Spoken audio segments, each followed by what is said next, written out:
Salut tout le monde, c'est ArdurGF. Aujourd'hui, on se trouve pour une nouvelle vidéo, tout savoir sur les alimentations PC. Donc l'alimentation, c'est vraiment une partie qui est très importante dans son PC. Elle est souvent assez négligée en termes de qualité, surtout généralement.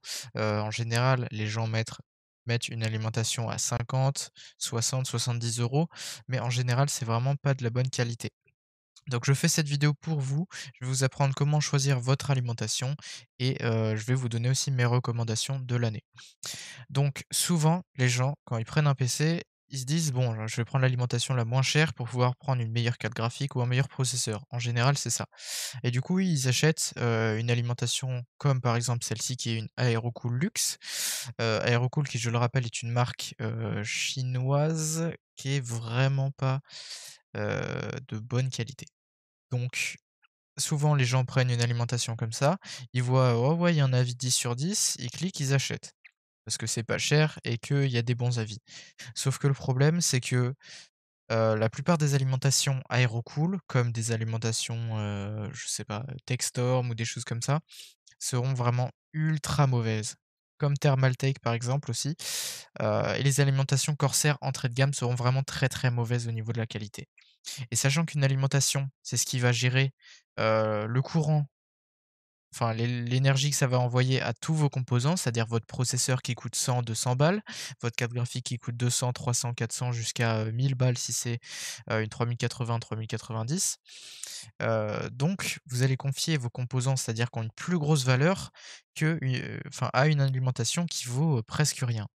Donc ça, c'est vraiment très important à prendre en compte. Ne prenez jamais une alimentation à 50 balles, sauf si ça peut être la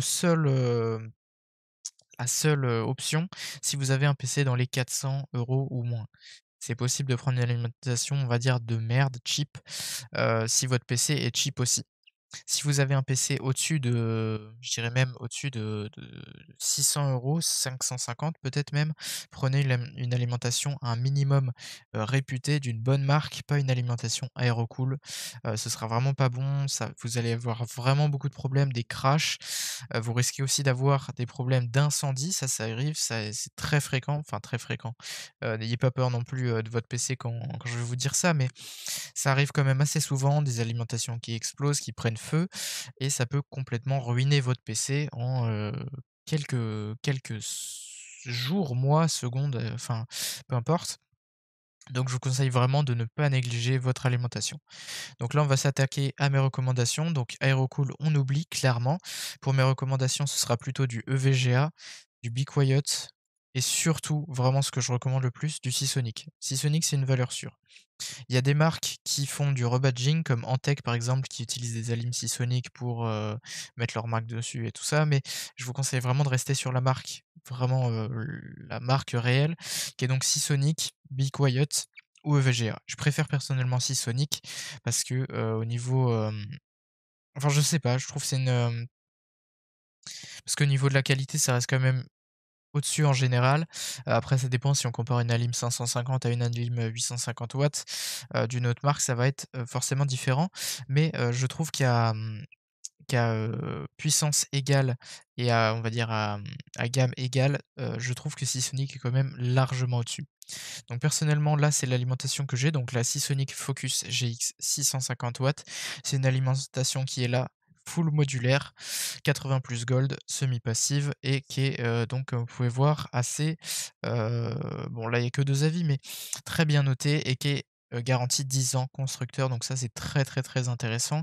Une alimentation, quand vous l'achetez, en général, c'est pour qu'elle dure longtemps. Achetez pas une alimentation à 50 € qui vous durera, 2-3 ans. Achetez plutôt une alimentation à, au moins 60-70 € d'une bonne marque, comme Seasonic par exemple, avec les S12-3 par exemple, qui sont de 550, 500 même, il y a 500, 550 et 650 watts en Seasonic S12 et sinon les Focus GX qui sont donc modulaires. Prenez vraiment une alimentation de bonne qualité, c'est vraiment pour la durée de vie de tous vos composants à l'intérieur de votre PC et tant qu'à faire, je veux dire plutôt que d'acheter, 2 fois des alimentations de merde, acheter une bonne alimentation qui vous tiendra, plus de 10 ans, ce sera vraiment beaucoup plus rentable au final. Enfin pas rentable, mais beaucoup plus, intéressant au final.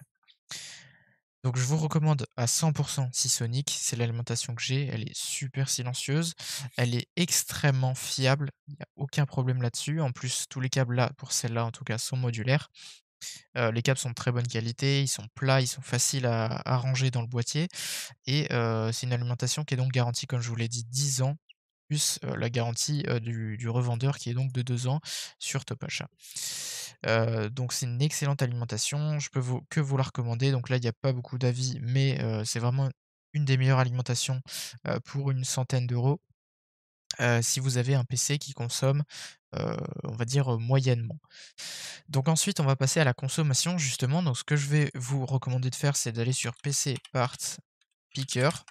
C'est vraiment, je trouve, le meilleur moyen, parce que c'est totalement transparent, en fait. Parce qu'il y a des sites comme, par exemple, Be Quiet ou MSI qui vous font des calculateurs de puissance, sauf que ce genre de site-là, ils ont eux-mêmes créé des alimentations.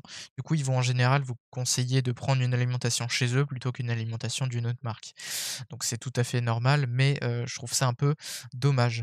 Donc ce que je vous conseille, c'est d'aller sur PC Part Picker. Je vous mets le lien dans la description, première ligne, n'oubliez pas d'aller regarder et vous allez tout simplement faire votre configuration. Donc si vous n'avez pas encore choisi, il y a beaucoup d'autres vidéos qui expliquent, comment choisir sa config, comment faire sa config et si toutefois vous ne savez pas du tout comment vous y prendre, vous pouvez venir sur mon serveur Discord, lien en description aussi, pour me demander ou alors me demander directement dans les commentaires, je vous répondrai à 100 des commentaires. Donc vous pouvez me demander, vous me dites votre budget, votre utilisation, par exemple si c'est du gaming, du stream, du montage, et cetera et je vous ferai une configuration sur mesure totalement gratuitement. Donc le plus simple, c'est de rejoindre mon serveur Discord, mais sinon tous mes réseaux sociaux, et la description YouTube et les commentaires YouTube pardon, sont là pour ça. Donc là, on va tout simplement faire, une config. Donc par exemple, je vais faire une config dans les alentours des 1 000 €. Donc on va prendre un Ryzen 5 3600.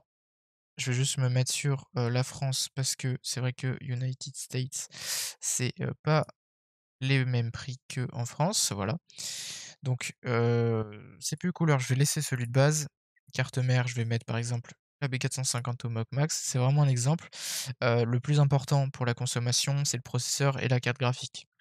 Donc si je prends par exemple une, RTX 3060, on va dire, je vais faire une config un peu plus chère que 1 000 € quand même. Si on prend admettons une 3070, qui est très largement supportée par, un Ryzen 5 3600, et après vous remplissez le reste, on s'en fout un peu, c'est pas ce qui consomme le plus, la RAM et tout ça. Donc bref, vous faites votre config et à ce moment-là, donc toujours l'alimentation en dernier parce que c'est ce qui est le plus simple à prendre à la fin et donc là, vous pouvez voir l'estimation, des watts, tout simplement. Donc là, vous voyez que la config consomme, de base, c'est-à-dire sans overclocking, 355 watts à peu près. Donc ce que je vous conseille pour une config comme ça, c'est de prendre au moins 550. Si vous avez une config qui consomme, on va dire 400 watts, donc là, on arrondit à 400, prenez au moins 150 de plus, donc 550 watts, au minimum. Dans tous les cas, 550 watts, c'est en général le minimum que je recommande. Même si vous avez un petit PC, je vous conseille quand même de prendre au moins 550, d'une bonne marque toujours, pas Aerocool, je vous en supplie, pour, si vous voulez upgrade dans le temps. Donc je vous conseille vraiment de prendre au minimum 550 et si vous avez une grosse config, plutôt 650, 750, vous serez très large. Donc là, vous pouvez voir qu'on est à 355, on arrondit à 400, ça nous fait 550 watts minimum. Si vous voulez overclocker, vous pouvez rajouter à peu près 100 watts, enfin ça va dépendre, c'est entre 100 et 150 watts en général, sauf si c'est vraiment des très, très gros composants qui s'overclockent très bien. Mais à ce moment-là, du coup, pour ce genre de config, donc une RTX 3070 par exemple et un Ryzen 5 3600, minimum 550, recommandé 650 pour être large et pour pouvoir upgrade dans le temps. Donc ça, c'est vraiment très important. Prenez une alim de marque, de bonne marque, je rappelle, pas une alim, Aerocool comme ça. Donc une alim Seasonic, Be Quiet ou EVGA, de préférence Seasonic, c'est ce que je recommande à tout le monde, avec un wattage suffisant, pour que ça puisse bien évidemment bien alimenter votre PC, sinon vous risquez d'avoir des crashs, des, trucs vraiment pas super, confortables et pratiques pour votre PC. Donc là, si vous avez, une config par exemple beaucoup plus grosse, enfin beaucoup plus grosse, on va partir sur beaucoup plus gros, par exemple un Ryzen 9 3900X par exemple et bon la carte mère on s'en fout, et une 3080 par exemple. Voilà, donc celle-là, on s'en fout là du modèle, c'est juste pour vous montrer. Donc là, vous pouvez voir qu'avec un Ryzen 9 3900X et une 3080, on consomme à peu près 425 watts. On va arrondir un peu au-dessus, donc à 450. Donc il vous faudra au minimum 550, mais je vous recommande quand même d'avoir minimum 650. Parce que c'est quand même une 3080, c'est quand même un Ryzen 9, ça consomme. Surtout si vous l'overclockez, en général, ce genre de composant, c'est, overclockable et overclocké par les gens qui achètent. Je vous conseillerais grand minimum 650 watts, voire 750 pour être large, toujours pour pouvoir upgrade, pardon, dans le temps. Donc 750 idéalement, sinon 650 ce sera largement suffisant. Sur la plupart des, fiches techniques, c'est écrit minimum 850 watts pour une 3080 ou un truc comme ça. Il faut savoir que 750 c'est largement assez suffisant, même 650 ça peut le tenir. Après je vous conseille vraiment de prendre en général au-dessus, c'est-à-dire 750 ou 800, histoire de pouvoir faire des upgrades facilement. Donc voilà, là c'est tout pour, ce point-là. Donc on a fait la qualité des alims, on a parlé de ça vite fait. Les alims que je vous recommande et là donc le wattage nécessaire. Je vais pas vous donner plus de choses, sur les alimentations parce que je suis pas du tout, professionnel alimentation et niveau caractéristiques techniques, tout ça, je pourrais pas vous dire, trop de choses. Mais, en tout cas, donc vous avez appris, on va dire, le minimum, pour choisir son alim. Donc une alim de bonne marque, donc Seasonic vraiment je vous recommande à 100. Je vous mettrai toutes les alims, que je recommande en description. Surtout cette marque-là, les autres, bah, je recommande aussi, mais, je préfère vraiment Seasonic.